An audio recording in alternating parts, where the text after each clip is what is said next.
Good evening my dear students, कैसे हैं आप सभी लोग। I hope that you will be quite well there. मैं आशा करता हूं कि आप सभी लोग ठीक होंगे, ठीक हैं, स्वस्थ होंगे, मस्त होंगे। इनफैक्ट वास्तविकता ये है कि आज ये जो संतोष मौर्य आपको पढ़ा रहा है, बस ये आप लोगों का स्नेह है और आप लोगों की प्रेरणा से ही मैं प्रेरित होकर आपको पढ़ा पा रहा हूँ। इनफैक्ट वास्तव में ये मेरा सौभाग्य है कि मुझे आप लोगों को पढ़ाने का मौका मिल रहा है। Thank you so much. Come to the point आए, ठीक है। अब देखना ये है कि मैंने पार्ट 2 में क्या पढ़ाया था। पार्ट 2 में मैंने क्या पढ़ाया था, नाउन की डिफाइन और काइंड्स पढ़ाया था। उसका एक बार फिर से मैं रिवीजन कर देता हूँ ताकि आप फिर से एक बार रिवाइज कर लें, सुन लें, तो आपके माइंड में और बेहतर तरीके से सेटअप हो जाएगा। That is okay. आगे चले, शाबाश। देखिएगा मैंने कल क्या पढ़ाया था, नाउन की डिफाइन और काइंड्स। क्या पढ़ाया था, नाउन की परिभाषा और प्रकार। तो नाउन की परिभाषा में मैंने बताया था कि नाउन की परिभाषा में 4 चीज याद रखना है, व्यक्ति, वस्तु, स्थान या जानवर, है ना। तो किसी व्यक्ति, वस्तु, स्थान या जानवर के नाम को क्या कहते हैं, संज्ञा कहते हैं। तो अंग्रेजी में क्या बताया था, noun is the name of any person, place, animal और थिंग। यही बताया था ना मैंने, बात समझ में आई। अब इसके बाद एज में मैंने बताया था, जैसे मोहन, सोहन, है ना। बुक, बुक आपकी क्या है, वस्तु है। डस्टर क्या है, वस्तु है। चेयर क्या है, वस्तु है, तो ये नाउन है, ठीक है। जैसे लायन, लायन क्या है, जानवर है। कैमल क्या है, जानवर है, तो ये नाउन है। स्थान, जैसे मैंने कानपुर बोल दिया, नागपुर बोल दिया, फतेहपुर बोल दिया, तो ये सब क्या है, स्थान है। तो बेटा इनको ही नाउन कहते हैं। That is clear. थोड़ा कोल्ड प्रॉब्लम हो रही है इसलिए कब भी आ गई। चलिए एनीवे, अब इसके बाद मैंने क्या बताया बेटा, आपको मैंने पढ़ाया था काइंड्स ऑफ नाउन, नाउन के प्रकार या नाउन के भेद। मैंने क्या बताया था, जरा याद करो। याद आया आपको? निसंदेह आपको याद आ गया होगा कि नाउन 5 प्रकार के होते हैं। कौन कौन से? 5 प्रकार के होते हैं। पहला कौन सा बताया था, प्रॉपर नाउन। क्या बताया था, प्रॉपर नाउन, व्यक्तिवाचक संज्ञा। दूसरा कॉमन नाउन, जातिवाचक संज्ञा। तीसरा क्या बताया था, क्या बताया था बताइए, कलेक्टिव नाउन, अरे समूहवाचक संज्ञा भैया। क्या बताया था, समूहवाचक संज्ञा। और चौथा क्या बताया था, मटेरियल नाउन, जिसको क्या कहते हैं हिंदी में, पदार्थ या धातुवाचक संज्ञा। That is okay. और पांचवा मैंने क्या बताया था, अब्स्ट्रैक्ट नाउन। क्या बताया था बेटा, अब्स्ट्रैक्ट नाउन। अब्स्ट्रैक्ट नाउन को हिंदी में क्या कहते हैं, भाववाचक संज्ञा। क्या कहते हैं, भाववाचक संज्ञा। शाबाश, बात समझ में आ गई, बात समझ में आ गई ना, रिवाइज हो गया। अब आज आपको क्या पढ़ना है, आज नेक्स्ट आपको देखना है, ये जो मैंने नाउन के प्रकार बताया है, आज इनको विस्तार से पढ़ेंगे। कैसे पढ़ेंगे बेटा, बेटा विस्तार से पढ़ेंगे, ठीक है। तो पहला नाउन कौन सा है, काइंड्स ऑफ नाउन में पहला नाउन कौन सा है, प्रॉपर नाउन है। क्या है बेटा, प्रॉपर नाउन। तो आज इसी का एक्सप्लेन करेंगे हम, प्रॉपर नाउन की प्रॉपर नाउन किसे कहते हैं, ठीक है। ये जानना बहुत जरूरी है, केवल काइंड्स जान लेना बड़ी बात नहीं है ना, कि आप उनके काइंड्स को विस्तार से पढ़ेंगे कि भैया अब प्रॉपर नाउन किसे कहते हैं। ये एग्जाम के व्यू से इंपॉर्टेंट है, ये कंपटीशन व्यू से इंपॉर्टेंट है, ठीक है। चलिए, प्रॉपर नाउन क्या आ गया, प्रॉपर नाउन। प्रॉपर नाउन को मैंने बताया हिंदी में व्यक्तिवाचक संज्ञा।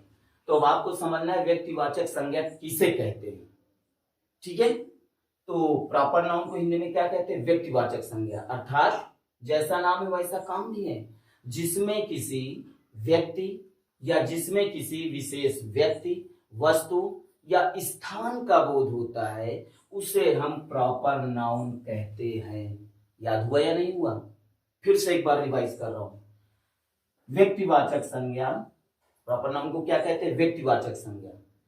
तो जिसमें हमें विशेष व्यक्ति, वस्तु या स्थान का बोध होता है, उसे प्रॉपर नाउन कहते हैं।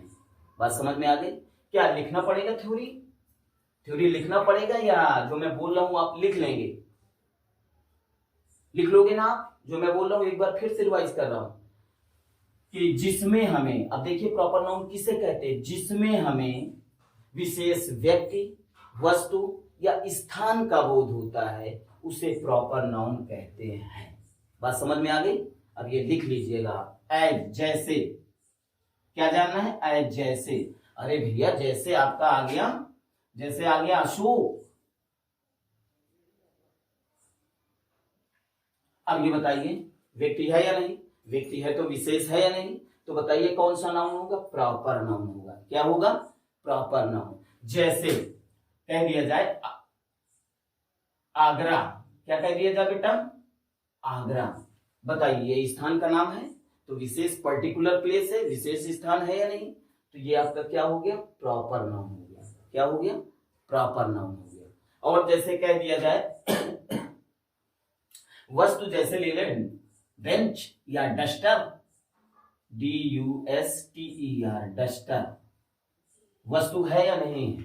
वस्तु है। तो क्या बताया गया? एक बार फिर से सुन लो, मैं फिर से रिवाइज कर रहा हूं। यानी प्रॉपर नाउन आपके मस्तिष्क में बिल्कुल फिक्स्ड हो जाएगा। कैसे? कि जिसमें हमें किसी विशेष व्यक्ति, वस्तु या स्थान का बोध होता है उसे प्रॉपर नाउन कहते हैं। That is clear? ETC इत्यादि। बात समझ में आ गई बेटा? अब तो कोई प्रॉब्लम नहीं? You have any problem? Perhaps you have no problem, क्योंकि मैं कई बार इसका रिवाइज कर चुका हूं। ठीक है, चलिए अब दूसरा जान लीजिएगा। दूसरा बेटा कौन सा नाउन है? Common noun. क्या है? Common noun. COMMON, common noun. Common noun को हिंदी में क्या कहते हैं? क्या कहते हैं? जातिवाचक संज्ञा। क्या कहते हैं? जातिवाचक संज्ञा। अब बात आती जातिवाचक संज्ञा किसे कहते हैं? तो ट्राई टू अंडरस्टैंड, समझने की कोशिश करिए। क्या बताया गया कि कॉमन नाउन अर्थात जातिवाचक संज्ञा वह नाम है जो एक वर्ग या एक प्रकार के विभिन्न व्यक्तियों, वस्तुओं तथा स्थानों को समान रूप से दिया जा सके। क्या बताया गया? फिर से समझ लो कि कॉमन नाउन वह नाम है जो एक वर्ग या एक प्रकार के विभिन्न व्यक्तियों, वस्तुओं तथा स्थानों को समान रूप से दिया जा सके। बात समझ में आ गई? अब ये जो मैं बोल रहा हूं इसको तो आप लिख सकते हो ना? मुझे यहां लिखने की जरूरत तो नहीं? जरूरत नहीं है ना? ओके, चलिए देखिए। जैसे समझिएगा, जैसे जैसे कह दिया जाए बॉय। अच्छा बताइए बॉय मीन क्या होता है? यू नो, जानते हो ना, लड़का होता है। अब इस संसार में जितने लड़के हैं उनको क्या बोला जाएगा? बॉय ही तो बोला जाएगा। तो बॉय में एक ही वर्ग में सारे लोग आ गए कि नहीं? एक ही वर्ग में सारे लड़के आ गए कि नहीं आ गए? तो ये आपका कॉमन नाउन हुआ या नहीं हुआ? हुआ ना? जैसे अच्छा बेटा कह दिया जाए girl, GIRL, girl. Girl means लड़की। तो अब बताइए संपूर्ण समुदाय आ गया कि नहीं? वर्ग आ गया कि नहीं? गर्ल में सारी, इस दुनिया में सारी लड़कियां आ गई ना, उनको गर्ल ही तो बोलेंगे। तो ये आपका कॉमन नाउन हुआ या नहीं हुआ? कॉमन नाउन हुआ या नहीं हुआ? हो गया ना? जैसे कह दिया जाए बेटा रिवर। क्या कह दिया जाए? रिवर। रिवर मीन्स क्या होता है? नदी। क्या होता है? नदी। अब रिवर में तो जितनी संपूर्ण नदियां हैं सबको रिवर बोलेंगे। तो एक ही वर्ग में आ गया या नहीं आ गया? तो बेटा ये आपका कॉमन नाउन है। अगर कह दिया जाए माउंट एवरेस्ट, एक बार ध्यान दीजिएगा, माउंट एवरेस्ट, ये आपका कौन सा नाउन है? तो बेटा ये आपका प्रॉपर नाउन है। क्यों? क्योंकि नाम बताया गया है। ठीक है। लेकिन अगर कह दिया जाए माउंटेन, क्या कह दिया जाए? माउंटेन, तो माउंटेन आपका क्या है? कॉमन नाउन है। It is not proper noun, it is common noun. बात समझ में आ गई? क्योंकि संपूर्ण पर्वत आ जाएंगे ना, माउंटेन ही तो बोला जाएगा ना उनको। लेकिन अगर माउंटेन नेम से बोल दें हम, माउंट एवरेस्ट, K2 पर्वत या K2 माउंटेन, तो ये सब क्या हो जाएंगे? प्रॉपर नाउन हो जाएंगे। ठीक है। ये एग्जाम व्यू से बहुत इंपॉर्टेंट है। तो इसका डिफरेंस आप प्रॉपर नाउन और कॉमन नाउन का जान गए ना? ठीक है। जैसे नर्स बोल दिया जाए, अच्छा जैसे स्टूडेंट बोल दिया जाए, समझिएगा। स्टूडेंट, स्टूडेंट माने क्या होता है? विद्यार्थी होता है। तो स्टूडेंट में जितने भी सारे लोग पढ़ रहे हैं तो उनको स्टूडेंट ही तो बोलेंगे, है ना? बात समझ में आई? That is clear? ये टॉपिक क्लियर हुआ कॉमन नाउन? आगे चलें? नहीं, जब आप कहें तभी चलूंगा, नहीं अगर नहीं समझ में आएगा तो मैं बार बार समझाता रहूंगा, क्योंकि मैंने आपसे प्रॉमिस किया है ना कि जब तक नहीं समझ में आएगा जब तक मैं शांत से बैठने वाला नहीं। ओके चलिए, अच्छा वेरी गुड, समझ में आ गया। अब तीसरी हेडिंग क्या आती है? Collective noun. क्या आता है बेटा? कलेक्टिव। अरे पढ़ना भी सीखो ना, देखो आप बहुत आसान है, COLLE कलेक्टिव, तो क्या हो गया? Collective noun. क्या हो गया बेटा? कलेक्टिव नाउन, जिसको हिंदी में क्या कहते हैं? समूहवाचक संज्ञा। तो जैसा इसका नाम है वैसा इसका काम है। तो जिसमें, समझिएगा इसकी परिभाषा में बता रहा हूं, जिसमें हमें किसी व्यक्ति या वस्तु के समूह का बोध होता है, जिसमें हमें किसी व्यक्ति या वस्तु के समूह का बोध होता है, उसे कलेक्टिव नाउन कहते हैं। ज्यादा डिफिकल्ट नहीं है, बहुत आसान है, समझिएगा कि जिसमें हमें किसी व्यक्ति या वस्तु के समूह का बोध होता है उसे हम क्या कहते हैं? कलेक्टिव नाउन कहते हैं। कैसे? जैसे देखिएगा, जैसे कह दिया जाए क्राउड, CROWD। अब बताओ बेटा क्राउड मीन क्या होता है? अरे क्राउड मीन भीड़ होता है। क्या होता है? भीड़। अब बताइए, भीड़ एक आदमी से बनती है कि बहुत सारे लोग हो जाएंगे तब भीड़ बन जाएगी? बहुत सारे लोग गैदर्ड हो जाएंगे, एकत्रित हो जाएंगे तो उसे भीड़ कहते हैं। तो बताइए ये समूह का बोध करा रहा है ना? जब ये बेटा समूह का बोध करा रहा है तो ये कौन सा नाउन होगा? कलेक्टिव नाउन होगा। क्या होगा? कलेक्टिव नाउन होगा। क्लियर हुआ? जैसे मॉब, सिनोनिम से इसका पर्यायवाची मॉब मीन्स भी भीड़ होता है। क्या होता है? भीड़ होता है। बात समझ में आई? और जैसे कह दिया जाए bunch of grapes, bunch of grapes, GRAPES, अंगूरों का गुच्छा। अब गुच्छा एक अंगूर से बनता है कि बहुत सारे मिलते हैं तब बनते हैं? बहुत सारे मिलते हैं तब बनते हैं ना। तो ये आपका कौन सा नाउन हुआ? क्योंकि समूह का बोध हो रहा, और जब समूह का बोध होगा तो वहां पे कौन सा नाउन होगा बेटा? कलेक्टिव नाउन होगा। क्लियर हुआ? आगे देखें, और भी एग्जांपल देख लो। जैसे कह दिया जाए आर्मी, ARMY, आर्मी माने क्या होता है? ETC। आर्मी में क्या होता है? अरे सेना। सेना में एक व्यक्ति, एक सैनिक से सेना बनती है क्या? जब बहुत सारे लोग होते हैं, गैदर्ड होते हैं, एक टीम होती है ना? तो वो आपका एक समूह का बोध कराता है। और जो भी व्यक्ति या वस्तु समूह का बोध कराते हैं तो उसे बेटा हम क्या कहते हैं? कलेक्टिव नाउन कहते हैं। बात समझ में आ गई? आगे बढ़े। चौथा देखिए, चौथा देखिए, इसे इरेज कर दें क्या? इसे इरेज कर देते हैं। चलिए देखिए,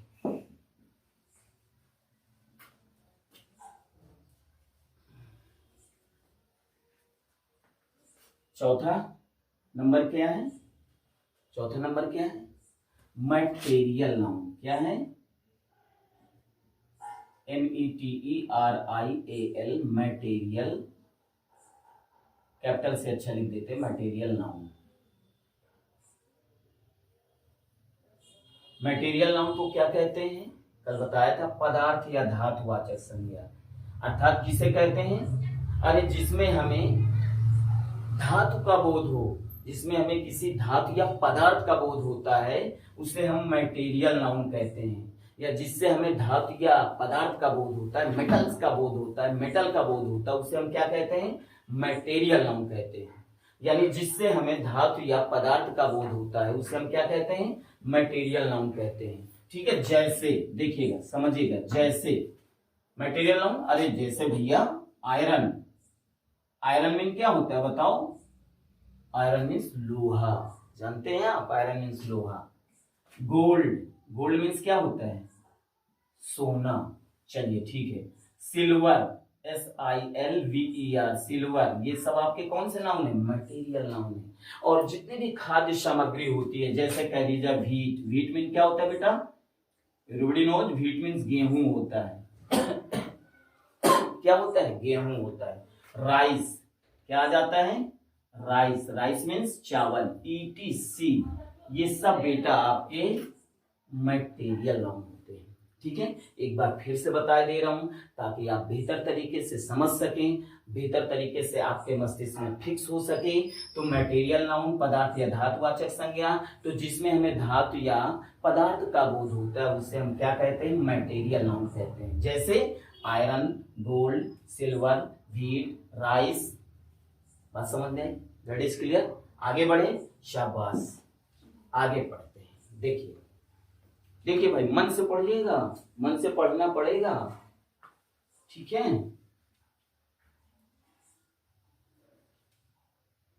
और फिर कहाँ यहाँ हिमालय पर्वत उठाना है, ध्यान से सुनना ही तो है। गलत तो नहीं कह रहा हूं, सही कह रहा हूं ना? ठीक है, कंसंट्रेट योर माइंड। चलिए देखिए, पांचवा है आपका abstract noun, ABS tract, TRACT, abstract noun.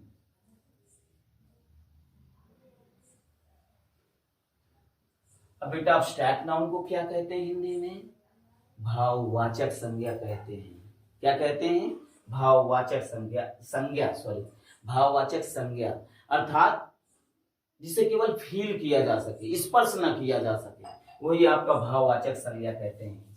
आमतौर बात में मैं आपको बता रहा हूं कि जिसे केवल फील किया जा सके, स्पर्श न किया जा सके, वही आपका भाववाचक संज्ञा होता है। अर्थात भाववाचक संज्ञा वह नाम है जिसमें किसी व्यक्ति के गुण, दोष या कार्यविधि अथवा या अवस्था प्रकट होती है। फिर से एक बार समझिएगा, भाववाचक संज्ञा वह नाउन है जिसमें किसी वस्तु के गुण, दोष या कार्यविधि या अवस्था प्रकट होती है। क्या होती है? अवस्था प्रकट होती है, उसे भाववाचक संज्ञा कहते हैं। बात समझ में आई? जैसे देखिएगा कैसे, जैसे ऑनेस्टी, देखो ऑनेस्ट माने तो ईमानदार होता है, और ऑनेस्टी माने क्या होती? ईमानदारी। तो क्या ईमानदारी को आप छू सकते हो? क्या नहीं छू सकते ना, केवल फील कर सकते हो। ठीक है, जैसे ऑनेस्टी के बाद पॉवर्टी, POVERTY, पॉवर्टी माने क्या होता है? निर्धनता। क्या होता है? निर्धनता। तो क्या निर्धनता स्पर्श कर सकते हो? क्या फील कर सकते हो? जैसे आपका हैप्पीनेस, क्या कह दिया जाए?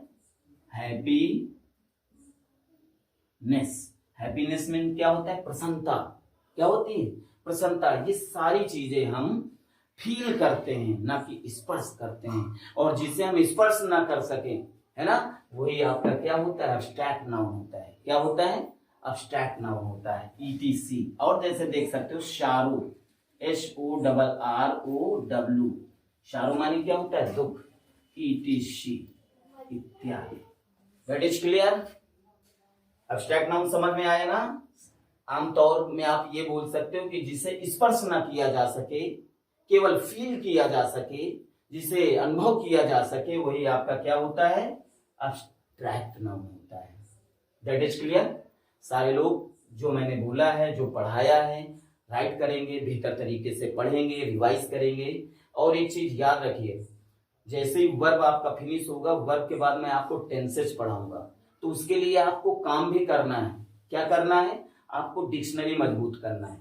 यानी डेली आपको 10 मीनिंग्स लिखना है। कितने meanings? 10 meanings, first, second, third form लिखना है और याद करना है। क्यों? क्योंकि अगर आप मीनिंग्स नहीं याद करते हो, मीनिंग्स का ग्राफ नहीं बढ़ाते हो, जब आपको मैं टेंसेस पढ़ाऊंगा तो अनुवाद आपको आएंगे नहीं। एक दिन में 10 मीनिंग याद करो, कैसे याद करोगे? एक कमिटमेंट ले लिया करो अपने आप में कि हम जब तक 10 मीनिंग नहीं याद करेंगे तब तक हम खाना नहीं खाएंगे। तो 10 मीनिंग बहुत आसानी से याद हो जाएंगी। अगर एक दिन में 10 मीनिंग याद करोगे तो 30 दिन में कितने मीनिंग्स हो जाएंगे बेटा? बताइए, आप ही बताइए ना। 300 मीनिंग हो जाएंगी। और 6 महीने में कितनी हो जाएंगी? 1800 मीनिंग हो जाएंगे। एक साल में कितनी हो जाएंगी? 3600 मीनिंग हो जाएंगे। भंडार आपके पास हो जाएगा, है ना। फिर आप इंग्लिश पढ़ सकते हो, इंग्लिश बोल सकते हो, और आपका कॉन्फिडेंस लाजवाब रहेगा। That is clear. चलिए, बहुत अच्छी बात है। मैं पूर्ण विश्वास के साथ कहता हूं कि मैंने मन से ही पढ़ाया है, और आशा करते हैं कि आप भी सभी लोग मन से पढ़ेंगे। और यदि वीडियो आपको पसंद आई हो तो लाइक करें, है ना, ज्यादा से ज्यादा शेयर करें ताकि अन्य लोग भी बेहतर तरीके से पढ़ सके। मेरा उद्देश्य ये है कि मेरे अंदर जो ईश्वर की कृपा से या श्रेष्ठ लोगों के आशीर्वाद से जो मेरे अंदर टैलेंट है उसको जन जन तक पहुंचाना है ना, ग्रामीण क्षेत्रों तक पहुंचाना है। इसीलिए मेरी लैंग्वेज बिल्कुल नॉर्मल है, हाई स्टैंडर्ड नहीं है, ताकि हर एक बच्चा बेहतर तरीके से पढ़ सके, समझ सके और आगे बढ़ सके। Thank you so much. स्वस्थ रहिए, मस्त रहिए और अपने साथ, ये आपकी रिस्पॉन्सिबिलिटी है, आपकी जिम्मेदारी, अपने साथ अपने मम्मी पापा का भी ख्याल रखिए। Thank you so much.